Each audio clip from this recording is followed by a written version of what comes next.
Our session here at EPI was really focused on the cardiovascular respiratory benefits of exercise.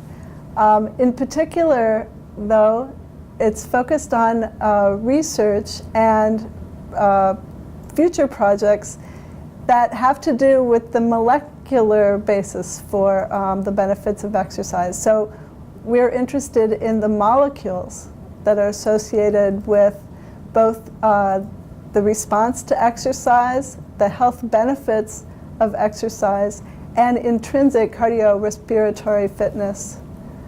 We started out with a great talk about the genetics of exercise, and remarkable strides have taken place in terms of understanding those pathways and networks which are involved in two completely different kinds of fitness that both equally contribute to cardiovascular health. It's really exciting that we're in an era where we can actually start to pinpoint some of these molecules and pathways, because then we can both monitor them and we can learn how to treat people and perhaps even find ways of treating people in highly personalized ways in order to prevent disease and to enrich their lives. You know, as Dr. Laughlin mentioned, the objective of this session was try to understand the underpinning mechanisms of exercise benefits, especially cardiometabolic benefits. And what I did was presenting results from a study that is going to be published on March issue of Cell Metabolism. And that study showed that if you compare three types of exercise program, high intensity interval training, resistance training, and a combination of modest aerobic and resistance training, what sort of benefits will achieve. And what we found was the high intensity interval training almost completely reversed many of the age-related decline in mitochondrial protein content, mitochondrial protein biogenesis, and mitochondrial protein function. So that way it has pretty huge impact in terms of reversing some of the age-related changes. And resistance training, as you would expect, has impact on muscle hypertrophy and muscle strength. Combined training, it's a combination of both aerobic and resistance, but less intense, so that way its effect was a bit more modest. But all exercise program improve the insulin sensitivity.